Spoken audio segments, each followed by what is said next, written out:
hoje já sabe, vamos responder também às suas dúvidas no que diz respeito às mudanças na função pública. Connosco temos o Presidente do Sindicato dos Quadros Técnicos do Estado, Tenco Picanço. Muito obrigada por juntar a nós nesta Sociedade também. Civil. Vamos a estas questões que serão absolutamente práticas, não esquecendo nunca que estamos a falar de pessoas e não apenas números, mas a questão da sustentabilidade e da eficiência da função pública, antes mesmo de sabermos quais vão ser as medidas, já era algo que já se deveria ter pensado há mais tempo? É uma questão de gestão, de melhor gestão? Sim, eu penso que os problemas que a administração pública enfrenta são essencialmente problemas de gestão, visto que quer o número de trabalhadores, quer o peso da despesa no produto interno bruto são perfeitamente comparáveis com aqueles que acontecem nos diversos países da Europa. Consequentemente, aquilo que hoje enfrentamos é uma redução do número de trabalhadores na administração central, mas temos em contrapartida um aumento do número de trabalhadores na administração local e nas regiões autónomas. Portanto, aquilo que se espera da administração pública, esperam os portugueses e esperam os trabalhadores, é que ela responda melhor a todos. Responda melhor aos utentes dos serviços públicos, seja, portanto, mais eficiente, e responda melhor aos trabalhadores, possibilitando-lhes que eles trabalhem com satisfação nos seus locais de trabalho e não sejam, portanto, empurrados para a aposentação antecipada com pensões bastante inferiores àquelas que deveriam ter. Aliás, essa foi uma preocupação que revelou hoje quem seguiu atentamente os noticiários da manhã e da hora do almoço. Hoje revelou que, de facto, só nos primeiros 4 meses deste ano reformaram-se 9.000 funcionários públicos e que a grande maioria destes trabalhadores não vão ser substituídos. Tem receio que a situação, e claro, não entrando nunca na futurologia, mas com as medidas que certamente da austeridade vão chegar na próxima quarta-feira, tem receio que este número vá aumentar, logo a qualidade, a sustentabilidade e a eficiência da função pública não possa manter os níveis que defende como sendo pelo menos aceitáveis até aos dias de hoje? Eu considero que hoje isso já está em causa em alguns serviços. Por exemplo? E, portanto, sei lá, serviços da segurança social, serviços dos impostos, portanto, ressentem-se hoje com falta de trabalhadores. Eu considero que aquilo que as medidas que estão em marcha nos podem trazer é uma melhor gestão dos recursos e uma melhor gestão das pessoas, reformulando, obviamente, as organizações que suportam os serviços prestados aos cidadãos, visto que se os trabalhadores estão confrontados nos últimos 5 anos com uma redução dos seus salários da ordem dos 17%, eu penso que ninguém de boa fé e esperando que o futuro seja ainda um futuro para todos nós, pode esperar que os trabalhadores possam vir a sobreviver com reduções das suas remunerações. Portanto, a expectativa é de que isso não aconteça. O que deve acontecer e o que esperamos que aconteça é que aquilo que está à nossa disposição fazer seja feito e seja feito com os recursos que temos, com as pessoas que temos e que estão disponíveis e dispostas para construir esse futuro melhor.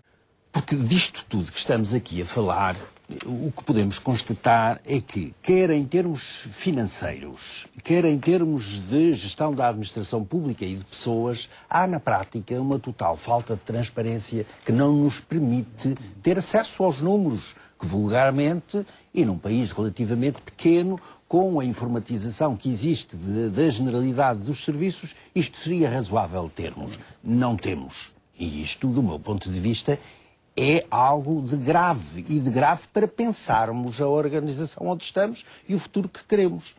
Depois, quando se fala em reduzir trabalhadores, é preciso que todos nós saibamos ou pensemos no que isto pode significar para a administração que temos, isto é, para os serviços de saúde que temos, para os serviços de educação que temos, para os serviços de segurança que temos. Nos sítios onde já sentimos algum déficit de recursos humanos, não vale a pena estarmos a falar em termos teóricos e etéreos que vamos reduzir assim e assado, sem sabermos quais são as consequências e, afinal, eu espero que os portugueses tenham alguma coisa a dizer em relação a isso. Possam dizer o que é que querem em relação ao futuro. Porque estamos a falar, por exemplo, de não podemos englobar como se fosse um único bolo os funcionários públicos. Não podemos pôr necessariamente alguém ligado, por exemplo, à segurança do país a trabalhar como médico num hospital ou como professor universitário, não é? Portanto, temos que ver em que setores... E se nós verificarmos que mais de 2/3 das pessoas trabalham em serviços de saúde, trabalham na educação e trabalham na segurança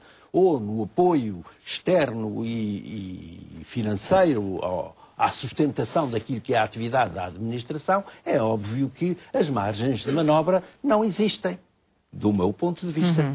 Mas o problema fundamental é que nós começamos a pensar aqui, mas então o nosso problema é este? Eu penso que não, o nosso problema foi aqui dito, mas foi dito em segunda, eu registrei que era a segunda crise. A segunda medida, que era o desenvolvimento económico. Eu considero que esta é a questão-chave. Isto é a questão-chave para nós, portugueses, e é a questão-chave para nós, europeus, visto que o que estamos, ou onde estamos metidos numa situação que resulta da nossa integração europeia e do desenvolvimento que tivemos ou não tivemos, consequência dessa própria integração e do modo como politicamente gerimos essa integração.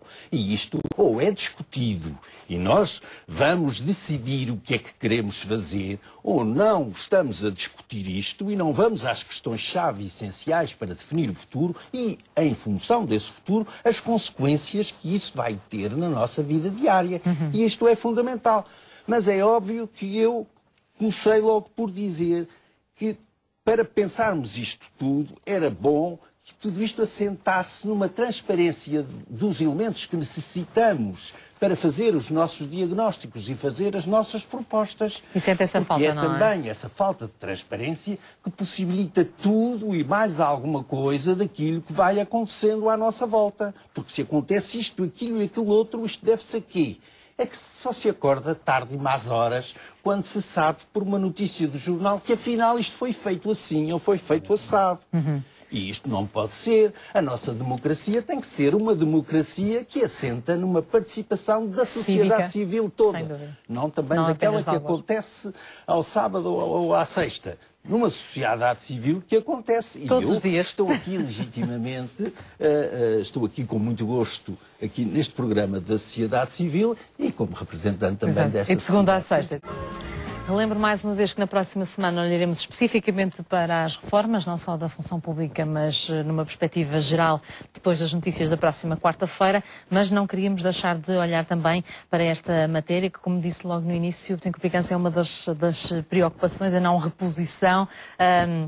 Parece-lhe que vai ser uma tendência, sobretudo após as notícias que possam sair da reunião de quarta-feira?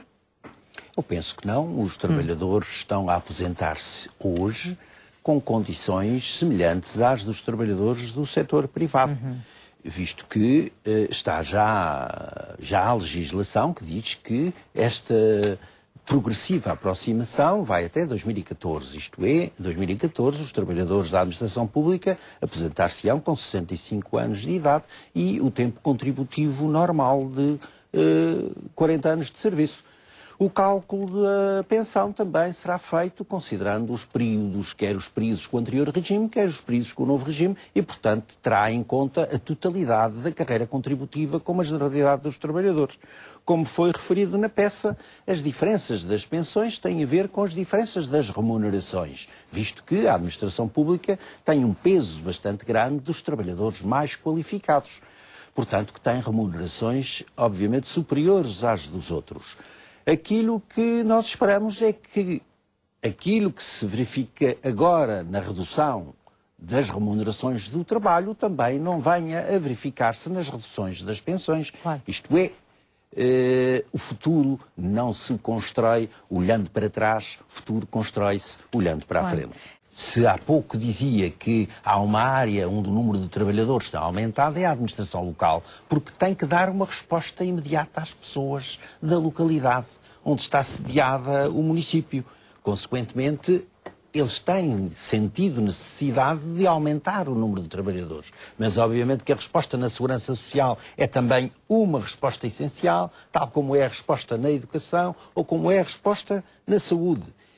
E são os trabalhadores que sentem o problema do pessoal dirigente que é nomeado e que hoje legalmente o devia ser por concurso, é por concurso depois de serem colocados no exercício de funções de determinados trabalhadores que depois são eles que ficam no concurso. Claro. Isto é, há uma insatisfação generalizada pelo modo como são preenchidos os lugares do pessoal dirigente. E isto, quando esse pessoal dirigente vê cerceado o seu acesso, quando os trabalhadores em geral veem cerceado o seu acesso ao exercício de funções dirigentes, é óbvio que isso também gera insatisfação. E tudo isto depois perpassa para os próprios serviços. Se os próprios serviços e os dirigentes respectivos não estão sensibilizados para aquilo que é necessário fazer. Por exemplo, a avaliação dos trabalhadores em muitos e muitos serviços é feita em outsourcing por empresas que se contratam para ir fazer o que é essencial, é o núcleo duro da gestão das pessoas naquelas organizações. Que eu queria colocar, se concorda com a avaliação e a forma como é feita a avaliação da função pública. Não, hoje em dia a avaliação como está a ser feita é o descalabro para a motivação das pessoas. E como dar a volta a isto, nós temos procurado que esta legislação possa ser melhorada no sentido, por exemplo, de os trabalhadores intervirem na avaliação dos dirigentes, mas não temos tido sucesso. Portanto, a avaliação dos trabalhadores, tal como a mobilidade dos trabalhadores. Hoje diz-se que é necessária a mobilidade quando a legislação e a prática política vêm impedindo a mobilidade dos trabalhadores. Um trabalhador só pode ir para o serviço onde acha que é necessário e onde sente satisfação durante 18 meses e depois tem que voltar à base. Isto não é possível. Tem que ser alterado. Tudo isto são questões que têm que ser analisadas, decididas, resolvidas para que a administração pública possa responder àquilo que todos nós esperamos dela. Exatamente. Quarta-feira pode ser um dia de grande mudança, pelo menos há muita expectativa em relação àquilo que vão ser as medidas propostas pela Troika. Que medidas é que gostaria de ouvir, Pedro Picança? Eu gostaria de ouvir medidas que apontassem para uma reorganização mais eficiente da administração, para uma aposta na transparência da administração que a aproximasse de trabalhadores e utentes da administração e, obviamente, duas outras medidas também fundamentais para o futuro, que é procurar acabar com a precarização institucionalizada, mesmo através de empresas de trabalho temporário. A administração não ganha nada e todos nós perdemos com este viés que se introduz no funcionamento dos serviços públicos. E, obviamente, para que a motivação crescesse, que conseguíssemos reformular a avaliação do desempenho, empenhando nessa avaliação de desempenho dirigentes e dirigidos do mesmo modo, e não só uns contra os outros.